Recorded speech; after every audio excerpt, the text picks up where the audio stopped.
Hello. Today's video comes about with the topics of force and balance. It's about the energy that we're putting out and what we would expect to receive back in return. So life can be viewed to be lived out of two different base emotions. That would be love and fear. So let's give some examples of like a fear-based mentality. Fear-based mentality might think that everything is attacking, everything is out to get us. We become a victim to the circumstances of our lives. We make choices not to do something because we might be scared of what could happen. Versus living out of love, we might make a choice to do something because of the positive benefits. So are we running away from consequences, or are we moving towards benefits? And there's been a lot of controversy in the media lately, in this past year or two especially, with the police force and the brutality. Some people talking about military police state, and we're starting to speak up more about views of oppression. There are protests going on. I think it was last week in London. Probably won't see that on the mainstream media. Peaceful protests with 1 million gatherers. People are wanting a change. So what are we trying to change from? Obviously, we don't want to be in fear of a department that was created to serve and protect. That would be a pretty good basic right. And so we got to ask ourselves, no matter what you do, it's about what the intentions are behind it. So there are good and bad intentions in every profession. Not one profession is necessarily bad just because they do that for work. But if you carry a gun to work, are we operating out of fear or love? What type of reactions is that going to elicit? If we feel the need to defend ourselves at work, what kind of job do you have? Are you yourself an aggressor or an attacker? And like I said, there's no way to categorize all of a profession just by what somebody does for a living. We can apply this to our everyday lives. Nature here, you see, it's peaceful. There is usually only weapons of defense in nature. It was written in the Tao Te Ching about how that weapons are used for evil purposes, and peaceful man would have no need for a weapon. Also talks about, in different ancient Chinese texts and philosophies, we talk about the ruling of peoples.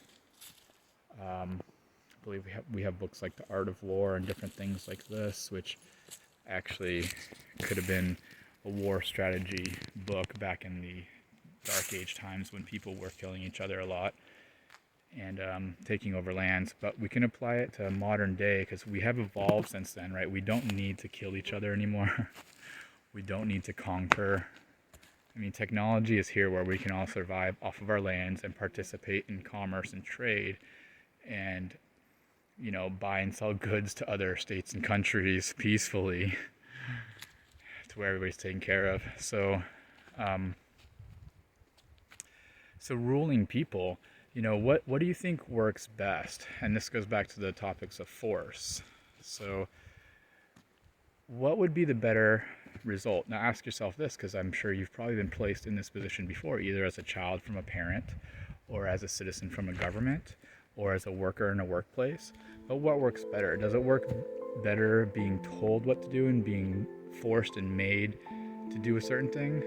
Or does it work better if the options are open and maybe the options are laid out with all the consequences or rewards, and then you're able to choose, you know? And what do we think would have better results? Because it is Newton's third law that talks about force. Every force creates an equal and opposite counterforce. So when you push on something, it pushes back. And that applies to emotions as well. So, when we push our emotions down and we're bubbling them up inside of us, what later happens? Usually they're either going to come back out. If you're pushing against somebody and, forcing them to do something or feel something, then they may come back with some not so good feelings. So what we can find out after trial and error and experience, even within ourselves, is it's a lot easier to go with the flow. It's a lot easier to swim with the current than swim against the current.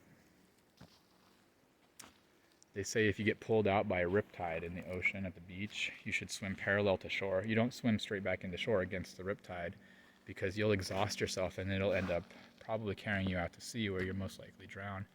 However, if you start swimming sideways, then you will get out of the rip current.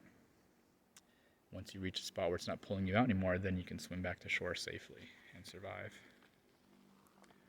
So we find kind of going with the flow is less resistance, better results than going against the grain. We can apply this to ourselves in how we parent our children and how we govern our nations and how we rule our own mind and emotions. Are we forcing ourselves into something? And that doesn't mean avoid all work, because work is a force. I believe work equals force times time in physics. So work is just force applied over a certain time. So we do have to find a balance with this, to where force isn't always negative. But what are the intentions? Are the intentions of the force to gain forward progress for the positive, or are the intentions of force to oppress or resist negative, or go against somebody else's free will and go against other life? I choose not to eat animals or animal products because I don't believe that they should have to die for my taste buds, for one. Not to mention, it's more sustainable for the earth and better for my mind and body. But I'm not going to force that opinion on somebody else. If I'm feeding my kids, I'm going to feed them vegan, but ultimately they'll have the option. So we just got to investigate a little bit into force. And we got to remember that every action has an equal and opposite reaction.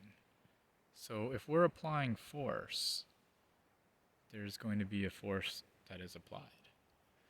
So what we put out, we get back. And if you want love and peace and joy, then those are the things that we should be putting out, radiating from ourselves. If you're putting out anger and pain and suffering, then it's not too unreasonable to expect that in return from the universe.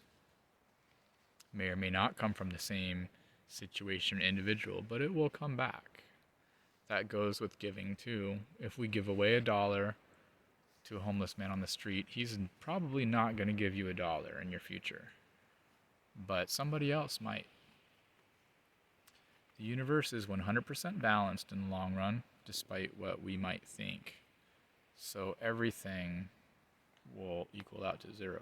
And that's what we call karma, the law of cause and effect. We all get triggered this life at some point. We're going to get upset. We're going to feel emotions like anger, pain. Most likely, most of us have also blamed it on somebody or a situation. Those are natural human things to do. It's all part of the process of learning and growth, the completion process, spiritual strive towards enlightenment. So, don't be discouraged if we feel that. But to come to the wisdom of what's causing those things is how we can actually get rid of them. And this even happened to me recently too. When we notice ourselves feeling the feeling of anger and experiencing that in our reality, we can ask ourselves, where does this come from? Why am I feeling this way?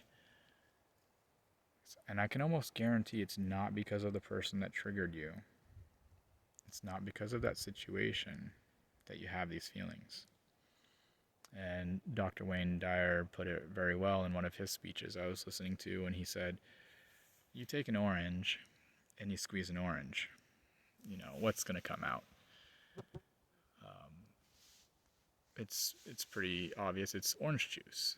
And it doesn't matter who squeezes the orange, what time they squeeze the orange, how they squeeze the orange, what tool they use, what season it is. Every time you squeeze the orange juice is going to come out. And why is that? It's because inside of the orange, there's orange juice. So when a human gets squeezed, and we can be talking emotionally, doesn't matter who does it, how they do it, when they do it, how they do it, what comes out. If anger is coming out, then that's because of the same reasoning that there is anger inside. So what comes out is what's already in there. For the fully enlightened master who's obtained peace, nirvana, and Buddhahood, the Christ consciousness, there is no squeezing that will produce anger. Only love and compassion will come out. That state is extremely rare and hard to obtain for a human, but it is what we're here to do. So we don't have to be like that 100% of the time, but taking the conscious effort to notice it in the moment, we can work towards that if that's what you want to do. If we're tired of being angry and hurt, then how do we get that out of us? So we've got to dig, and this is what I was doing actually earlier this morning when I noticed a feeling of slight anger or frustration coming up. I was sitting in meditation and I dug into that.